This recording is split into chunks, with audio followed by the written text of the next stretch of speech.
What does IVF mean? The IVF is in vitro fertilization. It is assisted reproductive technique. So this fertilization is happening in the lab, not in the uterus.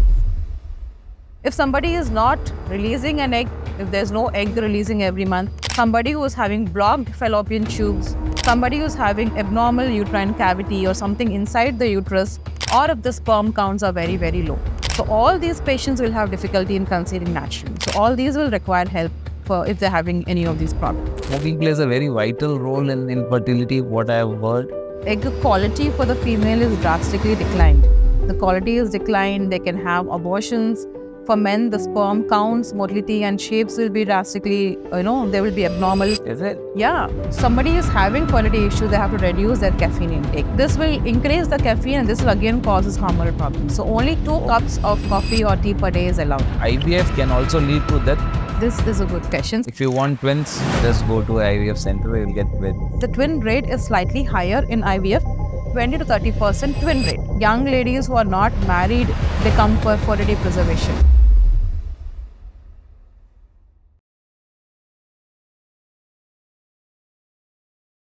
Welcome Radhika Potluri to Wowza podcast. Thank you. We would like to know, what is IVF? What does IVF mean? See, IVF is in vitro fertilization. It is assisted reproductive technique. So what do we do in IVF is we take out the sperm and we take the egg and we fertilize it outside in the lab. So once the embryo is formed, this embryo is transferred into the uterus again. So this fertilization is happening in the lab, not in the uterus, not in the tube. Acha, it is happening in the lab. Yes. Nice. So what should a couple consider seeking help if they are struggling to conceive naturally? Actually, the couple should try at least for 1 year or 2 years to try naturally. So because 80 to 90% of them, they conceive within the second year of their marital life. So in case if they're not conceiving in this 1-2 years, that is when we start evaluating them. So the first evaluation starts with the female, where we do a baseline scan and do baseline hormone tests for her and to see what is the issue, whether the egg is released every month or not. Then comes to the male, where we have to do a basic sperm test. In the sperm test, we check if there's how is the sperm count, the motility and the shape of the sperms. So this is the basic tests which we do.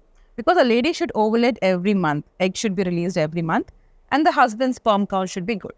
So if any of these problems are there, we will check in the baseline evaluation. Okay, but generally, as we all think, if there is some fertility issue, so we always blame on women first and then male. Yeah. So why does that happen? See, that stigma and that myth is still there, that it's only the women problem, it's only the female's problem.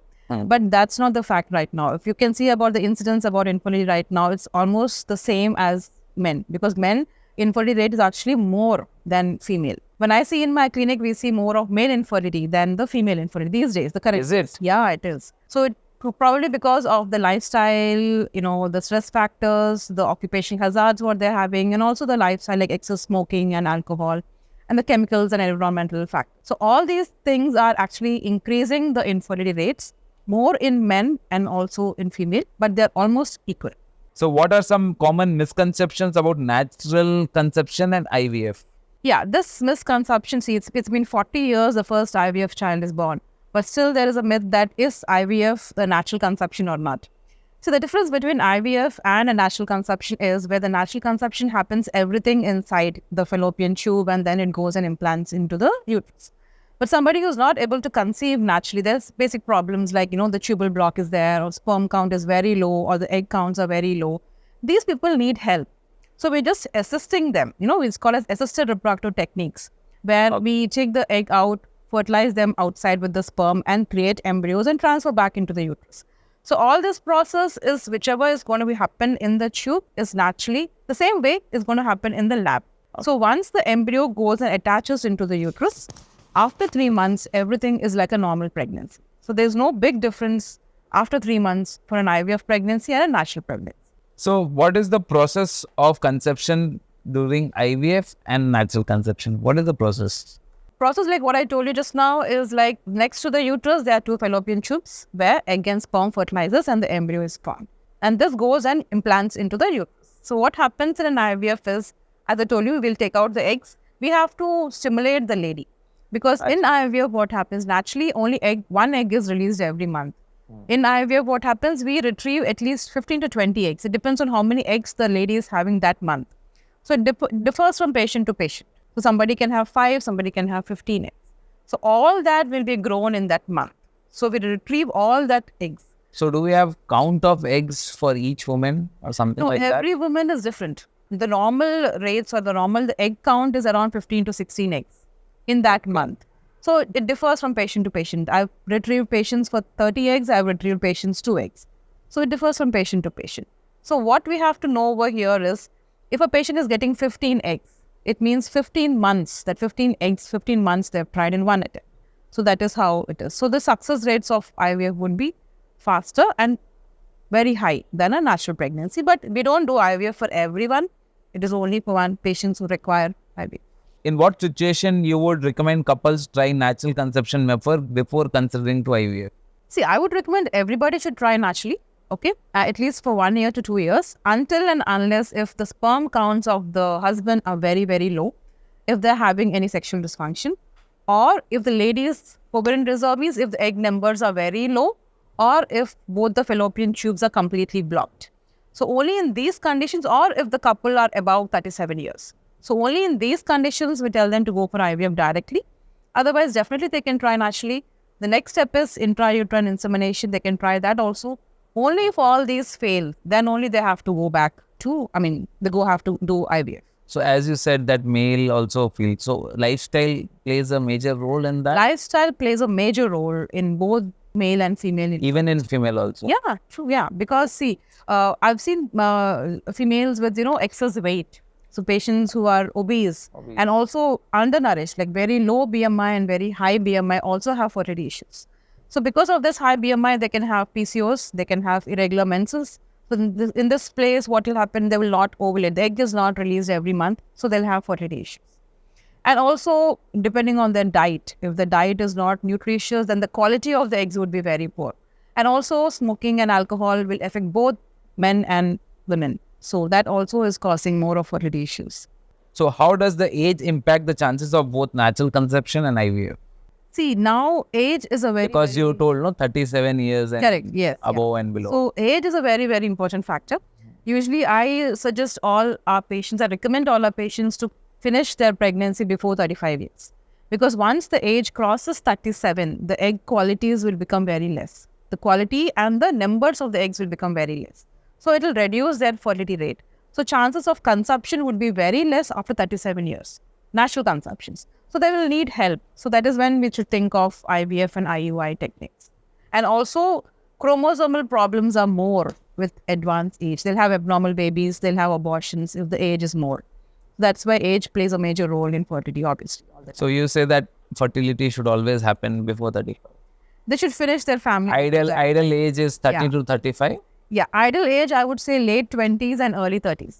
That is when they're more fertile. Okay. So that is when they should plan their pregnancies and finish it before 35 years. So even if anyone is planning for 2 kids, they have to plan accordingly. Yeah, true. So before 35, they should finish their family. What are the most common infertility that prevents natural conceptions? See, natural conceptions, what we require is, we require the egg, the tubes, and the sperm, and the uterus. So these are all required for natural conception.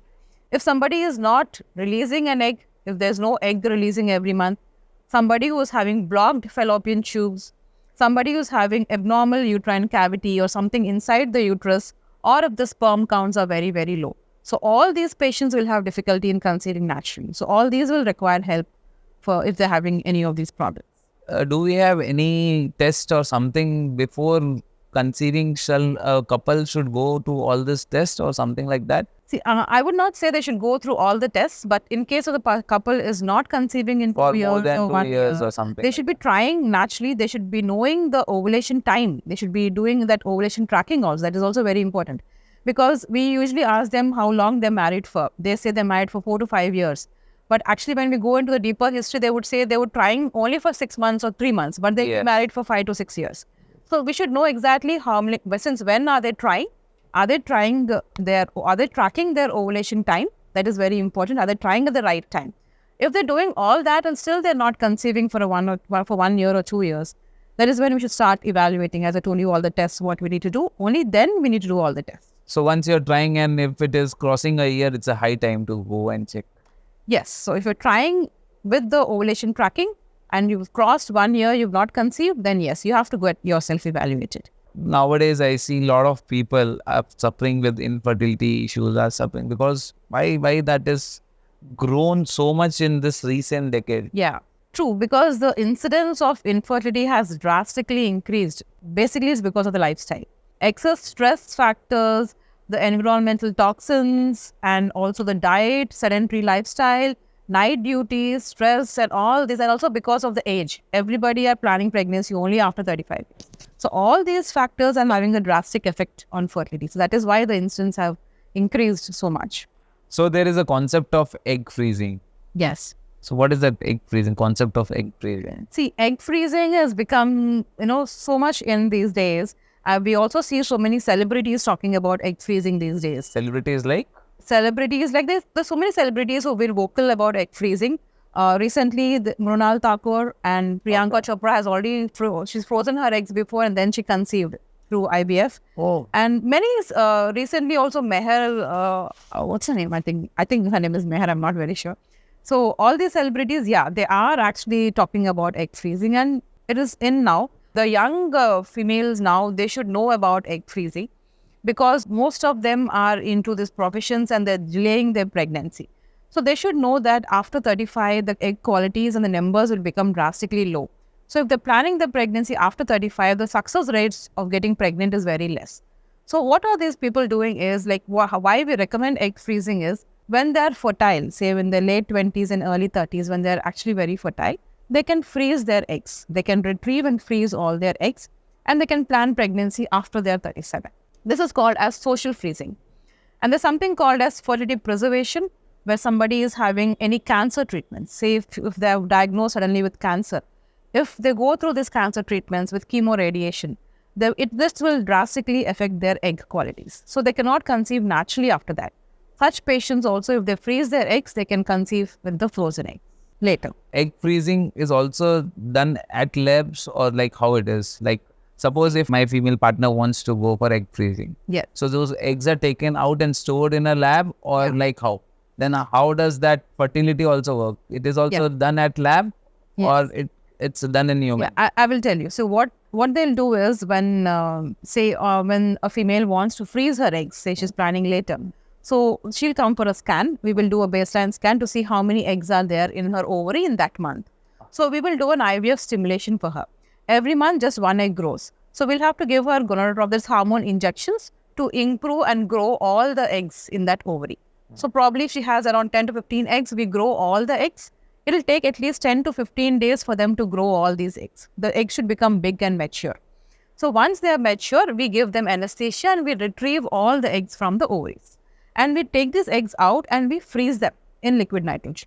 So once the eggs are frozen in liquid nitrogen, they will be frozen in the same state. They'll be healthy for at least 10 years. So within that 10 years, anytime they can come. If they're not married, once they're married, they can come with their male partner. Then the sperm of the male partner is injected into the eggs and we create embryos and then transfer it into her womb. Then you transfer it into the womb. Yeah. So it's inside the human only. Yes, it's definitely inside. Yeah. Eggs are just taken out from the ovary, frozen in liquid nitrogen in the lab. Okay. So with proper precautions, we have to take these eggs and freeze them. And once they are frozen, when they come back after a few years, then we fertilize them with the sperm and again transfer back into the uterus. Same person's uterus. Generally, people who are having careers between their age 30 to 40, those people prefer or like? Yeah, couples who come from abroad also who are working there, they don't have time to conceive and they want to freeze their eggs. Or somebody who is going through any cancer treatments or somebody who, who's lost their husband or husband passed away and they're thinking again about the second marriage and meanwhile they want to freeze their eggs. So all that is still happening, yeah. So how does the success rate of IVF with frozen eggs compare to fresh eggs? Fresh eggs is always good. Frozen eggs and fresh eggs, there's no much difference. But freezing the egg, you have to do it in a very precautious method than freezing an embryo. And probably around 5% of success rates would be lesser for a frozen egg than a fresh egg. Acha, 5% it would be lesser. Yeah. What are the typical costs associated with egg freezing? See, cost of egg freezing would be same, almost like an IVF process. So it depends on patient to patient, how many eggs they're having. The cost depends upon the eggs we are freezing. But the stimulation process and everything is same like an IVF. So it probably will cost around 1.5 lakhs to 3 lakhs also, depending on the number of eggs they're having. So any EMI facilities or insurances which comes into play? So EMI facilities and insurance, unfortunately, I would say there are no government insurance covered things for fertility issues. So anybody who's having any fertility treatments, the government insurance is not there. There are recent private insurance companies who are actually giving EMI options for patients with fertility, like Bajaj Finance and Arogya is what we do in our center. So they are taking this insurance and EMI options they are covering for fertility treatment. Why government is not supporting the cause? Actually, we don't know about this, why government is still not supporting. I think now there are few, statements coming up from other areas where they are thinking of they should start fertility also in the government hospitals also. But here, the fertility setup, there's so much of costs involved. Because in a fertility center, it is very important that 24/7 we have to maintain the lab temperatures at 37 degrees. Okay. So that is our body temperature where the eggs and sperms are there. Okay. So the lab 24/7 it should be maintained at that temperatures. And also it should be very sterile and a lot of things which are endured in that maintenance of the labs.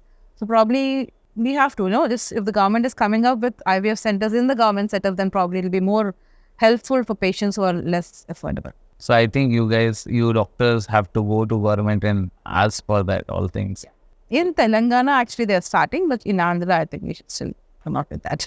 I think this podcast will reach the right person. Oh, what are the emotional challenges couple faces during all this process? See, this IVF journey or any fertility journey, there are a lot of emotional problems. It is not the physical problem, it's the mental problem where the couple will have. So if any couple who are not conceiving for 5 years, or for 10 years or 15 years, the first thing what they come and tell me when they come for a first visit is, Madam, we're not going for any parties, we're not going for any functions, we're not meeting our friends, because everybody, they ask them, when are you planning for pregnancy? Why are you not still having kids? That's very common in social gatherings in India. That's very, very common. So people, they avoid going to any of the social gatherings because of this question what they've been asked all the time. And also in some villages where, some people, they say that, when they're going out and somebody see them, they go back again. Like, they saw us and they don't go to the work, they go back again, say that they saw our faces. Something like that. That emotional thing is still there. That stigma is still there. But all that thing should be counseled for the patient, because there's nothing that they are sterile and they cannot get pregnant. They need some help probably. So that with that help, they will conceive for sure.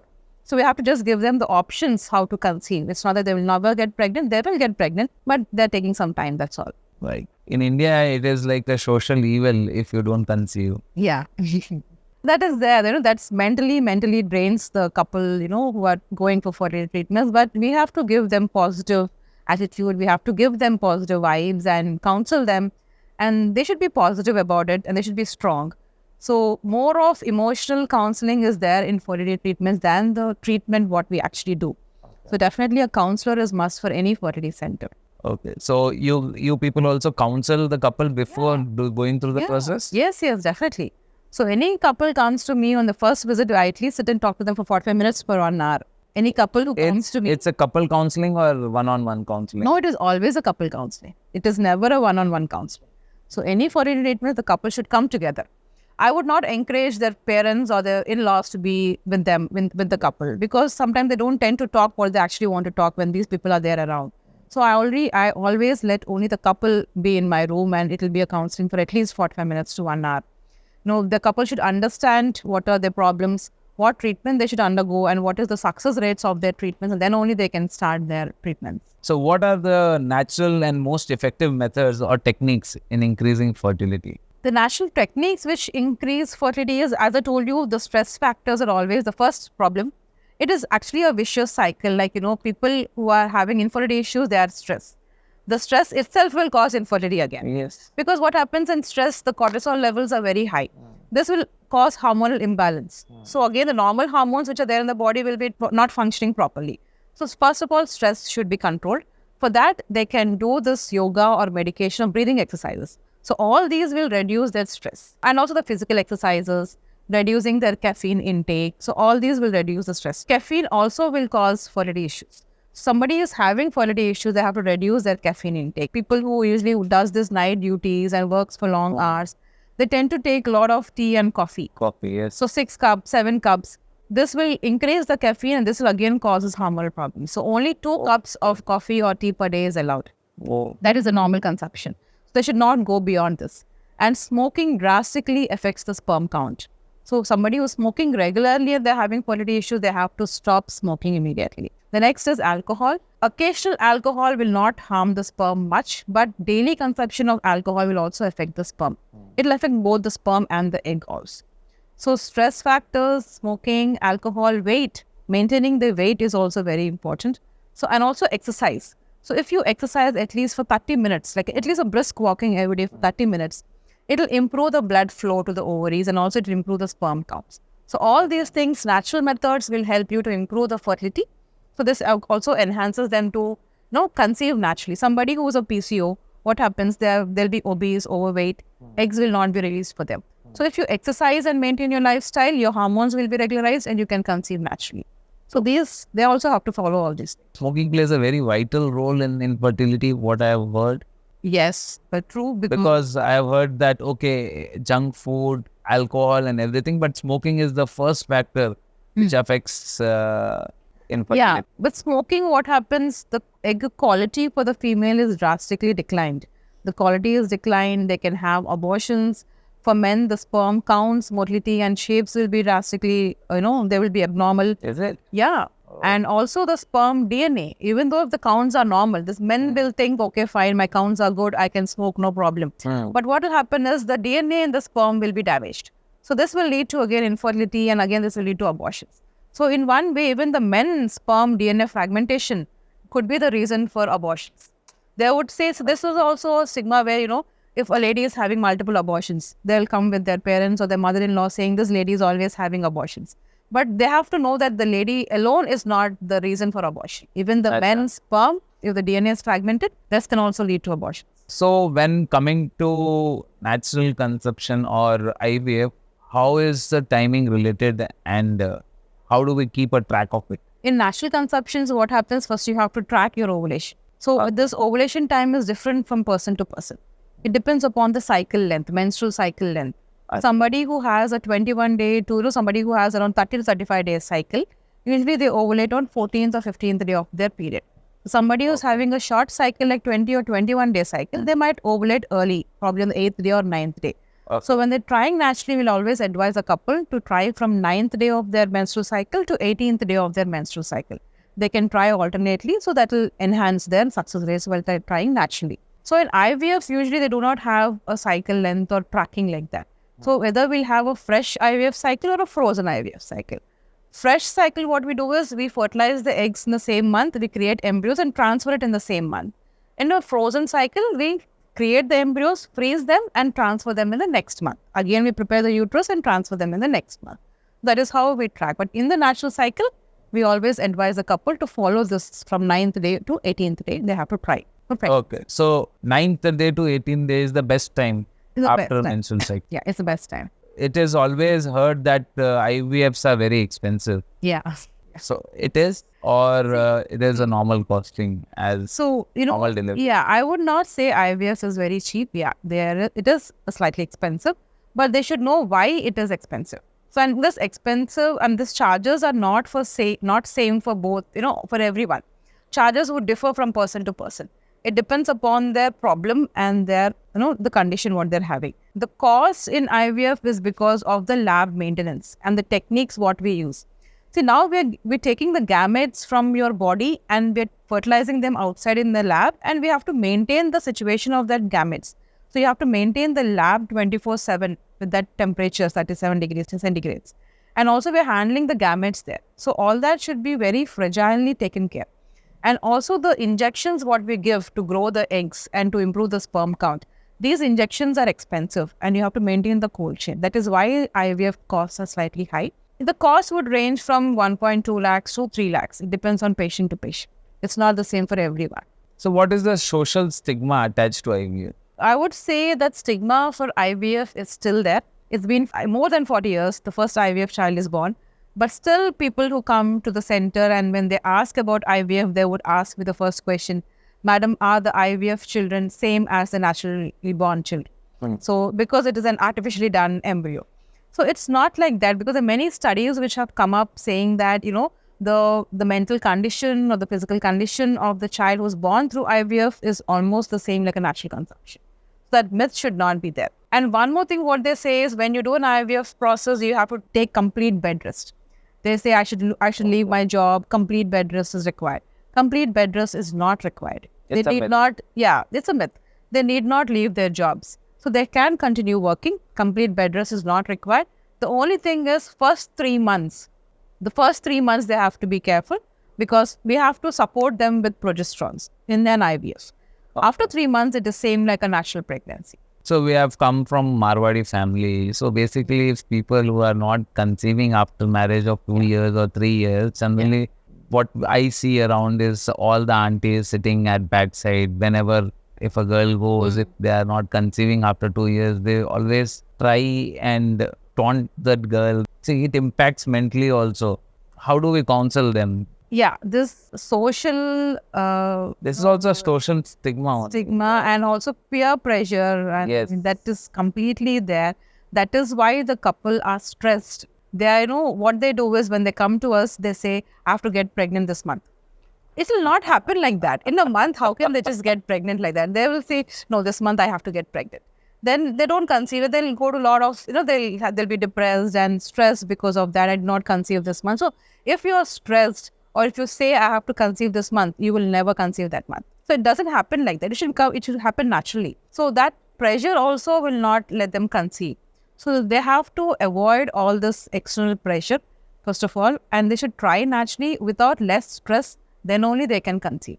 So whenever the couple comes to me with a lot of stress saying, I have to conceive this month, I would say, stop, don't do all that. Okay. Just go for a vacation and try. You will conceive. If it's not happening, then you come back to me. So they should not have that stress. And this peer pressure and in-laws and other things, that will be there. They should be mentally strong and taking all that. And they should not consider about all those things. I would say only a wife and husband, they should be together and support each other. You should not think about other people who are talking about you. You try naturally for 2 years. If not happening, you come to the doctor for help. We will help you. So need not worry. Every couple will definitely conceive. Few people will take some time. We are there to help them. So there's not a problem. As you said that it is not possible in a month. Yeah. So what are the technological advancement happening in this field of IVF? So in IVF, yeah. So because previously, few decades ago, the IVF success rates are around only 30%. And now we are seeing the IVF success rates around 60%. So there's a lot of improvement in the advances, which has improved the success rates of IVF. And also recently, artificial intelligence is coming up. So this also, I think later will increase the success rates more with the help of artificial intelligence. And also here, what we're doing now is better embryo selection, and selecting the embryo in a morphologically better embryo, and also screening the embryo. Say if a couple had any genetical conditions before, or the previous child is abnormal, we can prevent that genetical conditions, happening in this pregnancy. So we have techniques called as embryo biopsy, PGTA it is called, where the embryo we create, we test it before putting into the womb to see if it is chromosomally or genetically normal or not. So that has led to the advancement of reducing the abortion chances and increasing the success rates of IVF. So even I have heard, it's a myth or not, I don't know, that if you want twins, just go to IVF center, you'll get twins. Yeah, true. I've seen many patients who come to me saying, ma'am, I want twins, so do IVF for me. So it is definitely a myth. IVF is not always twins. So yeah, the chances of the twin rate is slightly higher in IVF because we tend to transfer 2 embryos. So when we're putting in 2 embryos, they'll have 60% chance of conception in that pregnancy. And they also have 20 to 30% twin rate. So in that 60%, 20 to 30% of them will have twins. It's not like every patient will have twins. So only 20 to 30% will have twins. But every patient, if you put in 2 embryos, everybody will not have twins. So can you share some success stories where you have treated them and they have conceived naturally? Who are newly married, they try for a year and they don't conceive, they get stressed and they come. So for them, what we should tell them is to naturally track their ovulation. If they're not able to track, we track them. Like, we just do a scan and see when they're ovulating and we tell them to try naturally. So there are a few couples who are, they don't know they're ovulating or not. So such patients where we can track and tell them they can conceive naturally. So natural conceptions are okay, but the most success stories I would tell you is somebody who's had failed IVF, because they say IVF is the last step, last option for us to conceive. What happens if IVF fails? Wow. The patients, I usually tackle patients who had multiple IVF failures. They fail in multiple centers and they come back to us. I usually tackle more of those patients. So if IVF is the last option for you, and if that is failing, what is the next option for you? That is what is the more advances which we are doing right now to, check why they're having failed IVF cycles. Is it the sperm problem? Is it the chromosome problem? Is it the endometrial receptivity of the uterus? Sometimes what happens, the uterus will not receive the embryos. Your body will reject the embryos. Like your own immune system will reject your embryos. So that also we'll have to tackle immunological problem. So all these things we need to tackle. And, I've seen patient who had multiple IVF failures, almost 4 to 5 times she had failed 5 IVF. times IVF. Yes, failure. 5 times IVF failed. But this lady was very, very strong. She never gave up. So she was also counseled. Even I counseled her once saying, go for donor gametes. Because with the self egg and self sperm, she's not conceiving. So we told them to go for donor egg and donor sperm. So, but she insisted that she wanted only her self egg and sperm. So that is when we, did a PGTA for her embryo biopsy. We also checked her uterine receptivity to see if the uterus is receiving. We also tackled her immunological problems. And after doing all that, she conceived after an IVF. She conceived twins, but one baby had an abortion and the other baby she recently delivered, a girl baby. So that is a very, very challenging case for us. And yeah, she was very, very strong and she handled it very well. Yeah.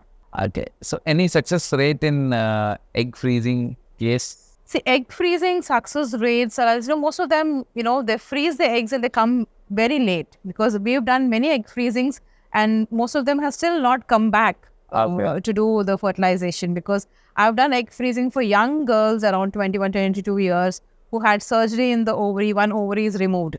Only one ovary is there. So she came and she froze her eggs. So she'll come back when she's around 30 or when she's still not married. Even young ladies who are not married, they come for fertility preservation. If they're going for any cancer treatments, they come freeze the eggs and they go.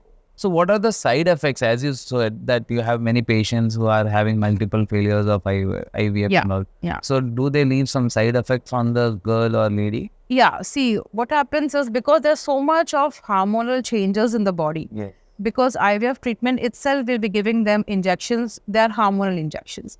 So multiple times when they're taking these injections, there will be changes in their body for sure. So what happens is, these hormonal injections will not stay in the body forever. So once we finish the cycle, probably after 2-3 months, she'll be normal.